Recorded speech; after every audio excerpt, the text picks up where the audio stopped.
Alors bonjour à tous. Vidéo un peu particulière, spéciale David Lynch. Il nous a quittés ce 16 janvier.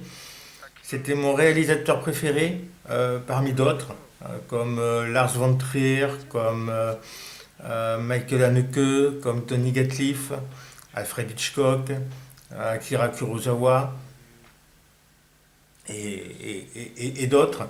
Mais je le plaçais tout au-dessus. Pour moi, c'était vraiment un réalisateur hors norme.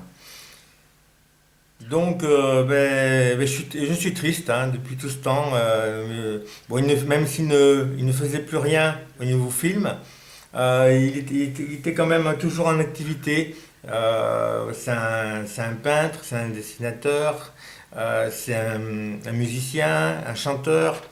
Il a toujours eu une activité, quelle qu'elle soit. On va revisiter un peu ces 10 films. Il n'a fait que 10 films, ce qui est peu pour un réalisateur d'une telle renommée. J'ai presque toute la collection complète, mais pas tout à fait. J'ai pas eu le temps de compléter. Pourtant, j'ai acheté pas mal de DVD récemment, et sinon, mais il m'en manque encore, hein, voilà. Mais on va avoir pratiquement une collection complète, hein. Voilà. On commence par son premier film, Eraserhead. Il va mettre 5 ans pour finaliser Eraserhead par manque de budget. Film expérimental. Ça raconte l'histoire d'un couple qui va avoir un bébé et qui vit dans un monde industriel. C'est très très très bien, vraiment. Voilà, ça c'est la femme du radiateur. Even everything is fine. Le DVD Eraserhead.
Puis après Eraserhead, il va faire Elephant Man, le DVD. Donc Elephant Man qui raconte, d'après une histoire vraie, un personnage difforme qui est montré dans les foires de l'époque. On est dans les années, on est au début du XXe siècle, je pense. Et ce personnage difforme va être repéré par un médecin et il va être pris en charge par le médecin. Et ça va raconter l'histoire de John Merrick, qui avait été joué au théâtre par David Bowie. La patte David Bowie, mais un Anthony Hopkins, un John Hurt au meilleur de leur forme. C'est très très bon. Elephant Man. Et produit par Mel Brooks, ce qui est un peu curieux, quoi. Voilà, donc là le DVD et le 33 tours de la BO du Elephant Man, très belle pochette. Pour Elephant Man, j'ai également le set de photos qui était sorti à l'époque, ou alors lors d'une ressortie, parce que c'est un film qui est sorti plusieurs fois. Donc 8 photos d'Elephant Man.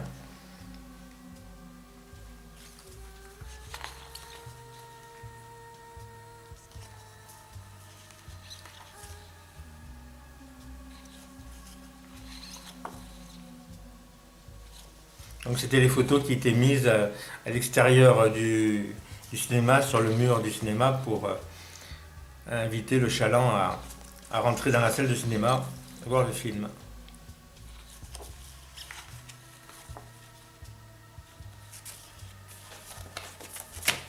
Très content, j'ai trouvé ça vraiment pas cher. Très content d'avoir rentré ça.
Donc on est en 1980 avec Elephant Man que je vois au cinéma.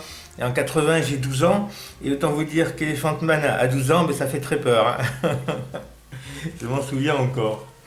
Voilà. Dune que je vais voir au cinéma aussi. Dune sort en 1984. Musique composée par Toto. Alors on peut se dire que Toto faire une musique de film, est-ce que ça va être bien, pas bien? Non, la BO est vraiment très très bonne. David Lynch va toujours contester ce film, il va le renier en fait. C'est vrai qu'il y a des lacunes dans Dune, mais si je compare avec le film de Denis Villeneuve, j'ai presque envie de dire que moi je préfère, peut-être aussi parce que je l'ai vu au cinéma à l'époque, mais moi je préfère le Dune de David Lynch au Dune de Denis Villeneuve. Hein.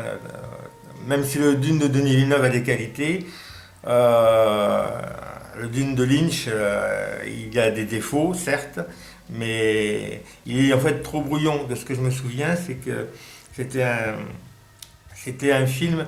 Moi, j'avais adoré le film, mais je n'avais rien compris. Quand je suis sorti de la salle, je venais de voir une très belle œuvre, mais que je n'avais pas comprise. Il n'y a pas eu le budget nécessaire, en fait, pour David Lynch pour faire 2 films ou 3 films, parce que c'est trop dense en un seul film. Et de plus, non seulement il est trop dense, mais en plus de ça, il n'a pas eu le final cut. Et donc c'est le studio qui a arrangé à sa sauce le montage du film et David Lynch n'a pas pu y mettre sa patte. Et ça l'a toujours... c'est ce qui l'a fait regretter d'avoir réalisé Dune. Le CD de Dune et bien sûr le film.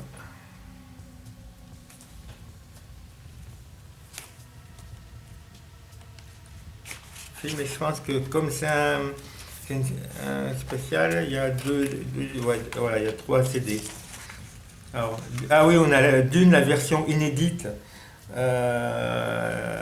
qui a été remaniée et il y a en fait, c'est surtout qu'il y a au début toute une explication sur Dune, sur l'épice, sur la version inédite qui est un nouveau montage et plus compréhensible que le Dune originel. Et Dune, j'ai oublié de montrer le laserdisc de Dune. Très belle pochette.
1986, David Lynch sort Blue Velvet.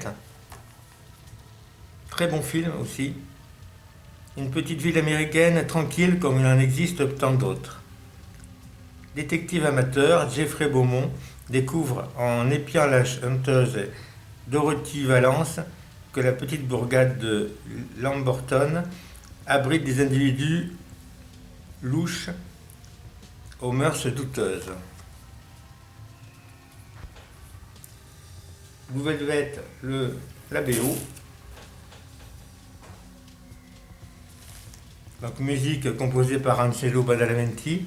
Et je pense que c'est à partir de de Blue Velvet que David Lynch, c'est même sûr, à partir de Blue Velvet que David Lynch va travailler régulièrement avec Angelo Badalamenti, et pour le meilleur, hein. Les BO de Badalamenti sont excellentes. Voilà.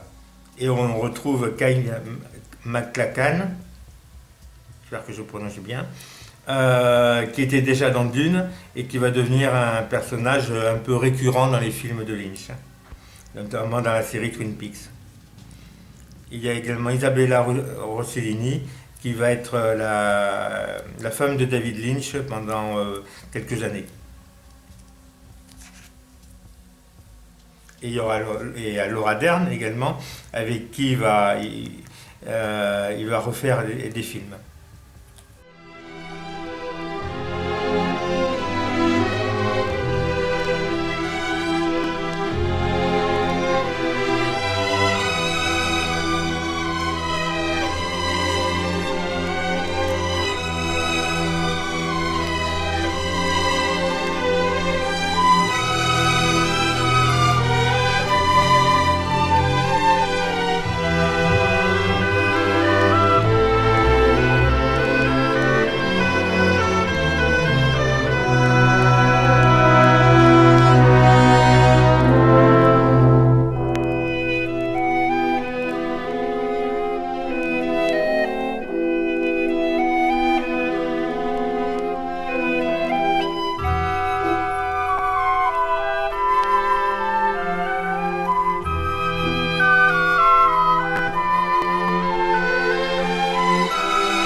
On arrive en 1990 avec Sailor et Lula.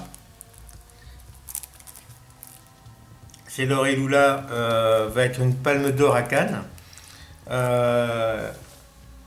avec Nicolas Cage et Laura Dern qui revient. Et Nicolas Cage qui a un très beau rôle. J'aime beaucoup le rôle de Nicolas Cage dans ce film. Nicolas Cage il va jouer dans des très bons films, il va jouer aussi dans des nanars. Mais là, il est très très bon dans Sailor et Lula. Sailor et Lula, c'est un road movie, on va dire. Sailor est amoureux de Lula, de Laura Dern. Et ils vont essayer de s'échapper de la belle-mère pour vivre leur amour. Mais la belle-mère engage un détective privé pour essayer de les rattraper. Et ce qu'elle veut, c'est un peu la mort de Sailor. Hein. Dessus, on a Wicked Game de Chris Isaak, qui a un superbe morceau. Je ne sais plus si on a la version instrumentale. C'est peut-être sur le CD Wicked Game. Non, on n'a pas la version instrumentale.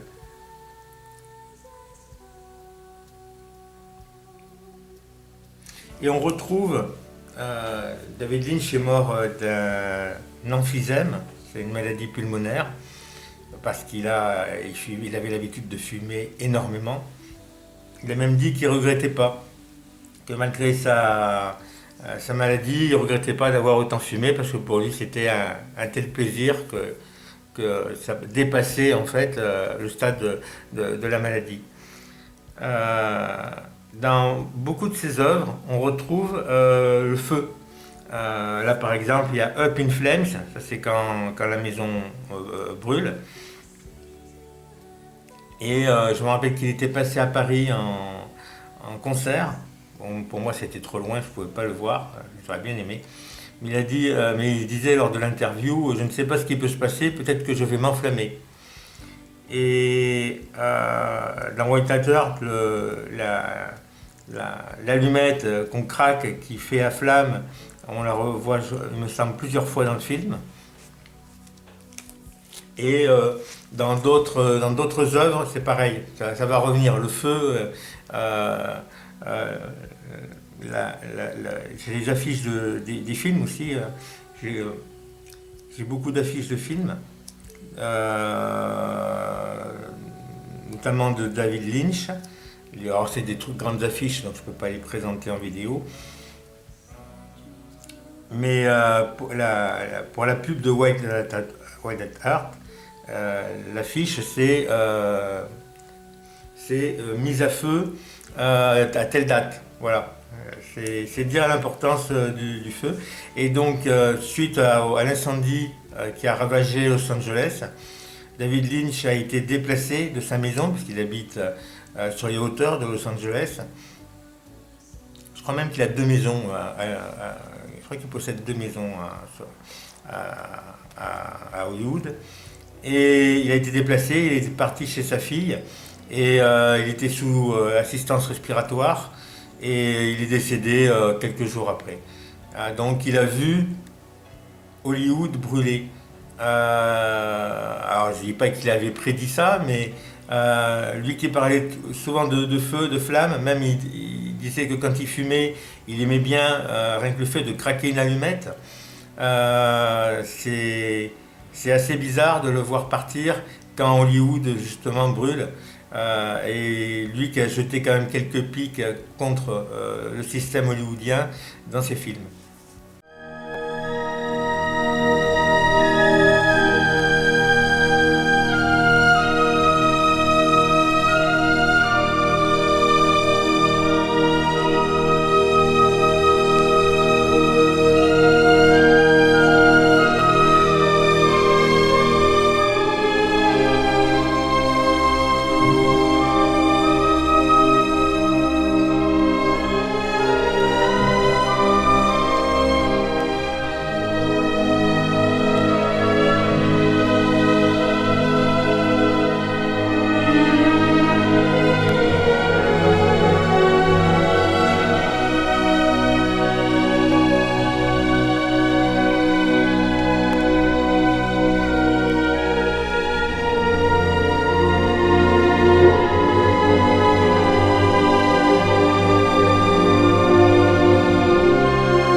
Le CD de White Hat Heart.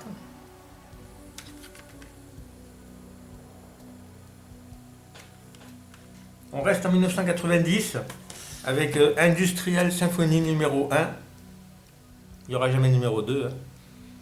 C'est une pièce de théâtre avec son ami Angelo Badalamenti. Donc ça c'est la VHS. Et j'ai aussi le Laserdisc.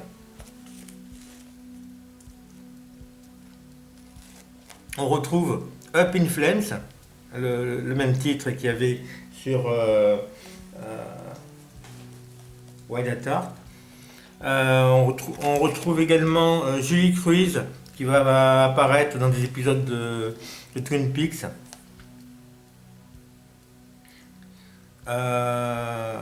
C'est difficile à raconter. C'est dans un univers très lynchien.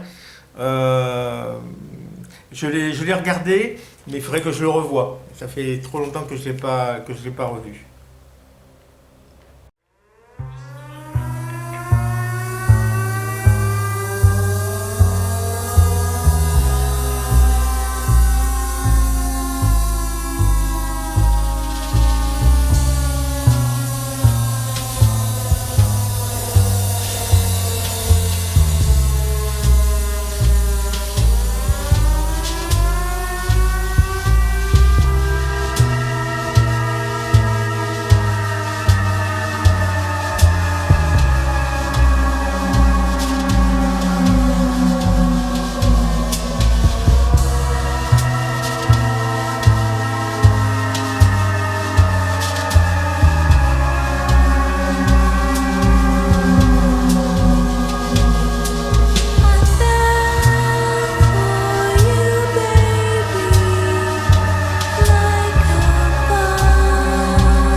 1990, David Lynch est décidément très prolifique. Sort la série Twin Peaks, qui va révolutionner le monde des séries. Ça, c'est le coffret de l'intégrale des saisons 1 et 2. On retrouve Kyle MacLachlan notamment. Très bonne série. Surtout la première saison. Sur la première saison, on a le meurtre de Laura Palmer et l'enquête de Kyle MacLachlan sur cette mort.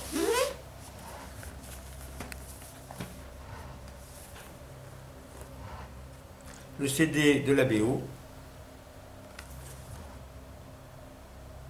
ce fameux rideau rouge avec les zigzags du tapis, ça, c'est resté iconique. Le 33 tours.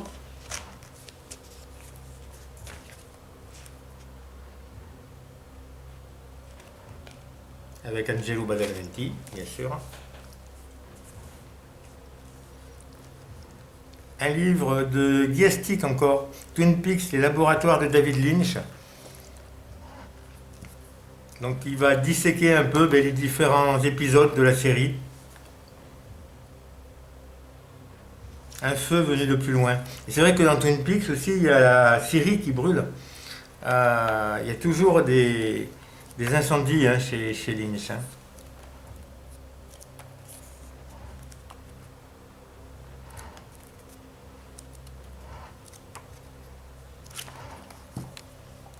Voilà, un livre que je n'ai pas lu non plus, Twin Peaks.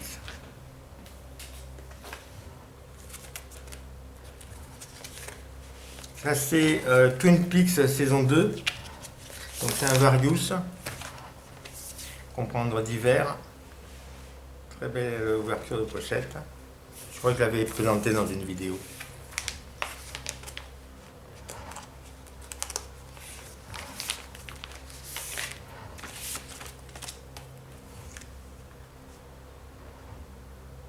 Donc toujours produit par David Lynch et Angelo Badalamenti.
En 1992, sort au cinéma Twin Peaks Fire Walk With Me.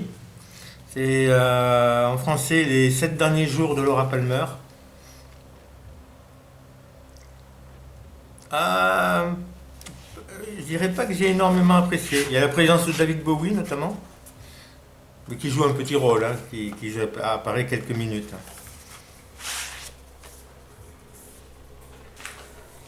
Avec le 33 tours.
ensuite, en 1997, sort Lost Highway. Bill Pullman, Patricia Arquette, des très très bons acteurs, hein, comme souvent chez Lynch, hein, et il privilégie beaucoup l'acteur. Ils sont bien sûr dans des décors souvent assez épurés chez Lynch. Enfin, ça dépend. Quand c'est des décors victoriens comme dans Elephant Man, c'est sûr que c'est un peu plus riche, mais encore il met plutôt des décors épurés pour mettre en valeur l'acteur. Lost Highway, très très bon film, où on ne comprend plus rien à partir de la moitié du film. Il y a un revirement de situation complet, donc c'est un excellent film, Lost Highway. Lost Highway, le CD.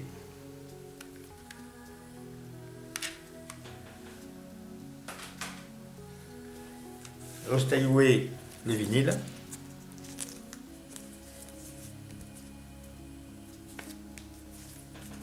Très bonne BO, hein. Je crois qu'il y a du Rammstein dessus, non? Est-ce que c'est celui-là? Oui, Rammstein. Il y a du Rammstein, du Marilyn Manson, du Lou Reed, Nine Inch Nails, Trent Reznor, David Bowie, I Am the Range, qui est très très bonne chanson. C'est l'ouverture du film, I Am the Range, et la fermeture du film également. Et un petit bouquin pour Lost Highway qui reprend le scénario du film. Voilà.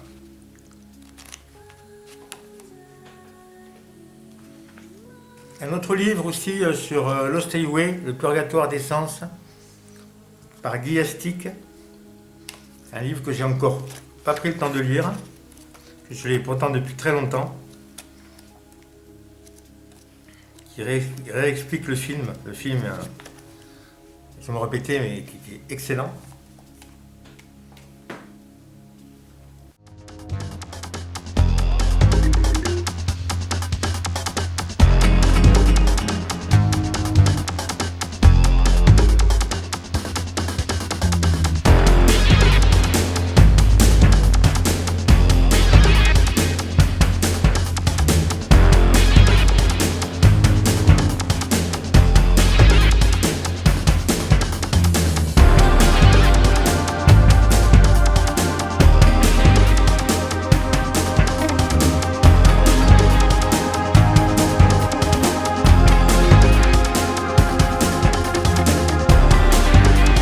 Funny how secrets travel. I start to believe if I were to leave, in sky the man shaves his hands held high. A cruise beyond. Cruise me. Quand on arrive à une histoire vraie, là j'ai également le scénario.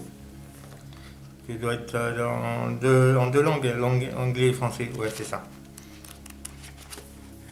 Donc le scénario d'une histoire vraie, je n'ai pas le DVD. Il me manque le DVD d'une histoire vraie. Je n'arrive pas à le trouver à pas cher. Il faut que je laisse passer un peu l'effet de la mort de Lynch pour me procurer le DVD. Et le CD. Donc une histoire vraie, ça raconte... c'est pareil, c'est inspiré d'une histoire vraie, hein, ça s'appelle une histoire vraie, mais c'est une histoire vraie. C'est un vieil homme qui est superbement joué par... Est-ce que je... j'ai pas marqué dessus. Je sais plus l'acteur. C'est magnifiquement joué. Il se voit vieillissant et il n'a pas revu son frère depuis très longtemps, depuis plusieurs années. Et il veut, avant sa mort, retrouver son frère avec qui il est plutôt en de mauvais termes. Et il va pour cela, c'est encore un road movie, hein, Lynch aime bien les road movies. Il va prendre sa tondeuse, son micro-tracteur et partir sur la route, rejoindre son frère. Donc ça raconte toutes les personnes qu'il va trouver sur son chemin et avec qui il va nouer plus ou moins des liens. C'est C'est un film un peu en dehors de la filmographie de Lynch, même si à un moment donné il y a un petit élément fantastique, mais sur vraiment très, très petit. Mais c'est un excellent film que j'ai revu il n'y a pas longtemps d'ailleurs.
On en arrive à ce qui est pour moi le chef-d'œuvre de David Lynch, Mulholland Drive, un film que j'ai vu je ne sais pas combien de fois. C'est exceptionnel. Pareil, histoire difficile à raconter. J'aime énormément Naomi Watts, j'aime beaucoup cette actrice. Il y a un jeu de dédoublement de personnalité dans le film. On ne sait plus qui est qui à un moment donné. En plus, elle s'invente un prénom. Comment ça s'appelle? Laura E. Haring. À un moment donné, elle s'invente un autre prénom, Diana, je crois. Ou c'est elle qui s'appelle Diana. Enfin bon, il y a tout un changement de prénom au cours du film. On ne sait plus qui est qui. Et David Lynch joue avec ça, quoi. C'est vraiment très, très, très, très bien. Excellent film. Et qui est sujet à de multiples interprétations. Et à la base, Mulholland Drive était uniquement destiné à faire une nouvelle série, mais il n'a pas eu les fonds nécessaires, il n'a pas accordé les fonds qu'il demandait. Du coup, c'est devenu un film. Et c'est devenu un film magnifique. Et bien sûr, le CD de Mulholland Drive. Il a 33 tours, je crois qu'il a 300 € sur Discog ou je ne sais plus combien, enfin bon. Donc le CD me va très bien.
Ensuite, un petit DVD Dumbland, c'est une série animée qu'avait fait Lynch en noir et blanc.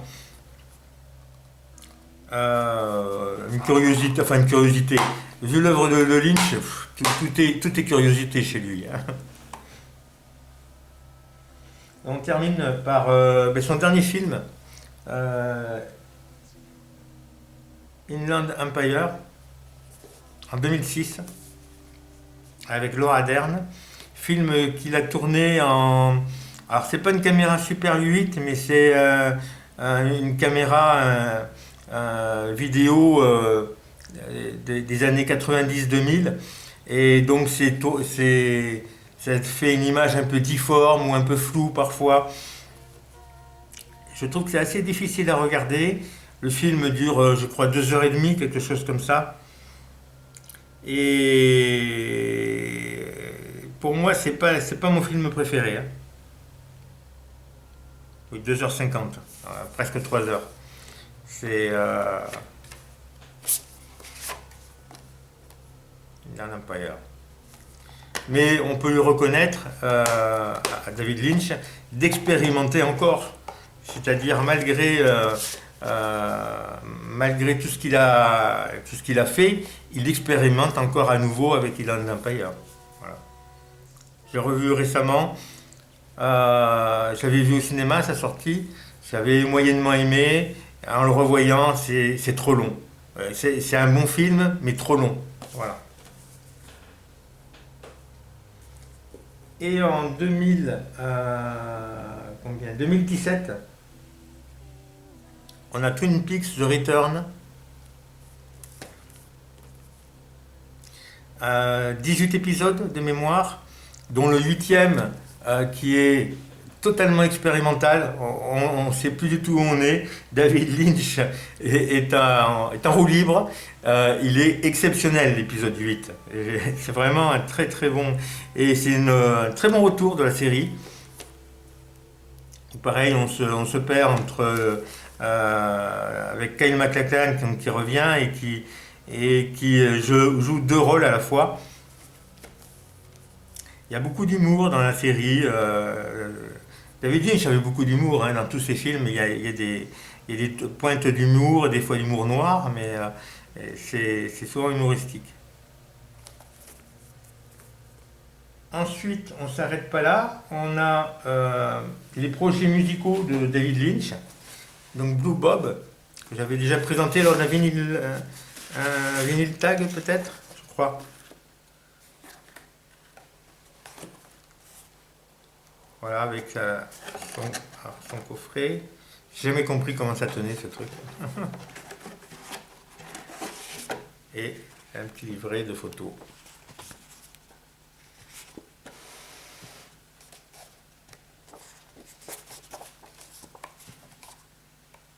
Donc là, David Lynch joue de la guitare électrique. C'est excellent. Ouais, j'aime beaucoup son projet Blue Bob. Vraiment, je suis déçu qu'il ait jamais refait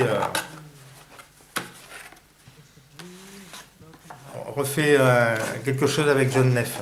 Mais David Lynch aime bien aussi changer, à part avec Angelo Badalamenti, avec qui il est revenu plusieurs fois. Mais il aime bien aussi évoluer, faire des choses nouvelles. Voilà. Donc peut-être...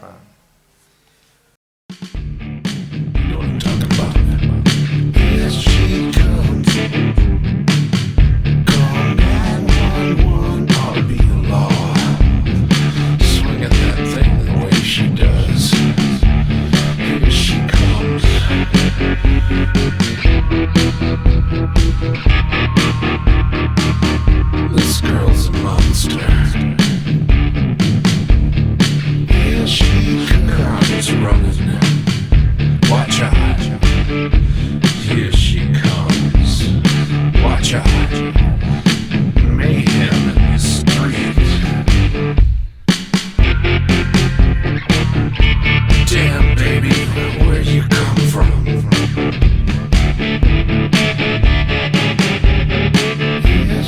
There's gotta be a law. How's that happening? I'm seeing double. I smell trouble, baby.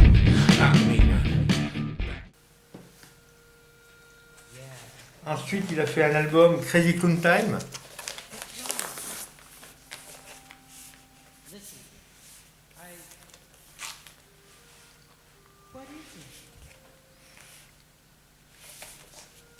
Je suis un peu moins fan de ces albums, même si c'est bien.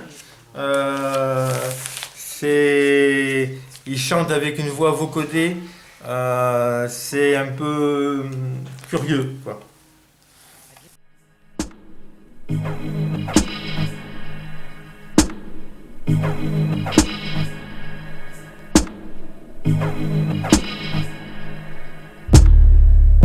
Love is the name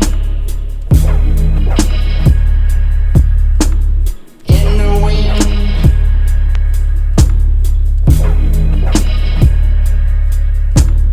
The wind blows through.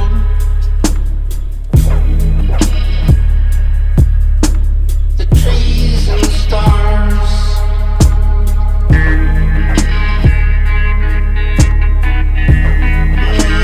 We make our wish to be together.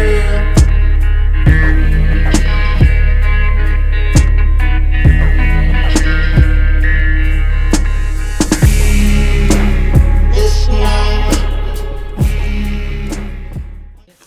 Et dernier disque vinyle à sortir et dernière œuvre où il interprète aussi des chansons et où il joue de la musique.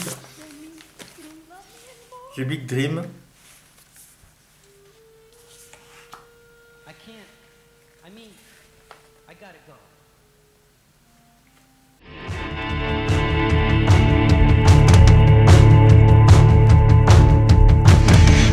Pinky's dream.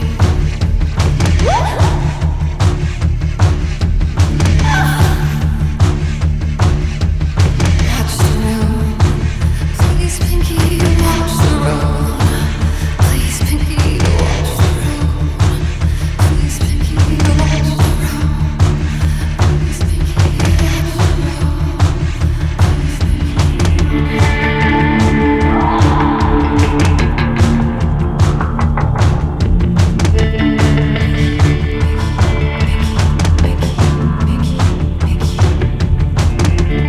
Pinky's dodge, going fast away.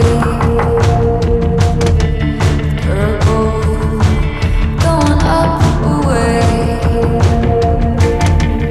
Orange, glowing away. Donc si je peux vous recommander des livres sur David Lynch, j'en ai pas mal. J'ai aussi un où c'était une édition spéciale Le Monde qui avait sorti un numéro spécial sur David Lynch. J'ai aussi sur un coffret les 50 ans de Cannes. Et pareil, il y a un petit livre consacré à Lynch. Ça c'était, je crois, un achat sur Momox, je crois. En histoire vraie. Alors ça va un petit peu partout. On prend des termes ou des mots et David Lynch s'exprime là-dessus. L'intuition par exemple, et il va y avoir quelques lignes à chaque fois sur... on peut picorer un peu à droite à gauche. C'est pas un livre qui se lit forcément de la première page jusqu'à la dernière.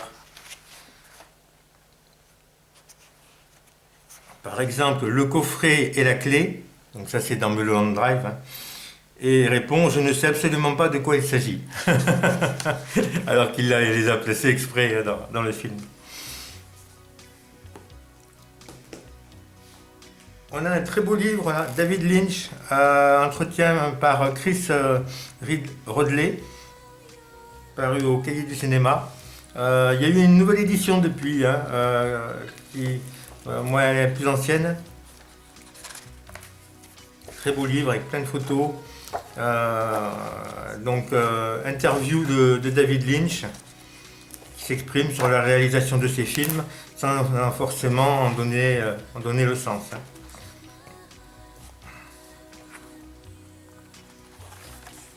Isabella Rossellini, Dune encore. Voilà. C'est un très très beau livre qu'il faut lire une fois qu'on a vu les films, parce que parfois il parle de la fin du film. Voilà. Ça c'est un peu malheureux, je trouve. David Lynch, exposition à Cartier pour l'art contemporain. Un magnifique livre, il y en a eu deux comme ça. Il y a le jaune que j'ai et il y a aussi le rouge. Et le rouge reprend les peintures de David Lynch. Le jaune, c'est les dessins. Et le rouge, malheureusement, est très cher. C'est un livre dans les 300 euros, je crois. Alors, en plus, avec sa mort maintenant, ça a encore dû grimper. Donc, malheureusement, je n'aurai que celui-là. Donc, il y a 2 CD avec, qui reprennent l'entretien de David Lynch avec la responsable de la Fondation Cartier, je crois, ou une journaliste, mais qui sont traduits en français dans le livre. Voilà, et on a plein de dessins de Lynch. Là, il y a vraiment de quoi y passer des heures.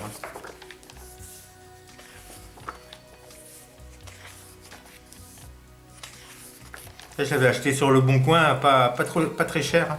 J'avais trouvé un prix vraiment très correct.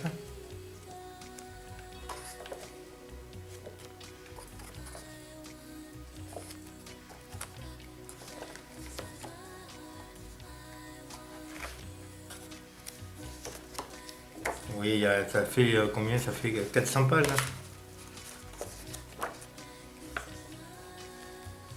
Oui, dans les 400 pages.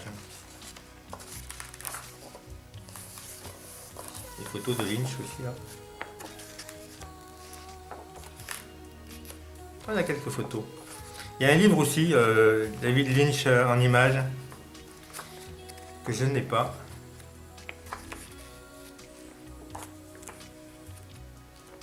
Très varié.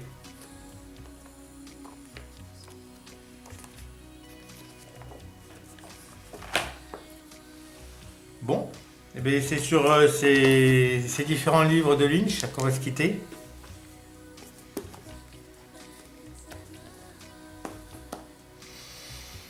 Et j'espère que vous avez pris du plaisir à revoir un peu la discographie et filmographie de David Lynch, un réalisateur que je vais beaucoup regretter, honnêtement. Merci à tous, au revoir.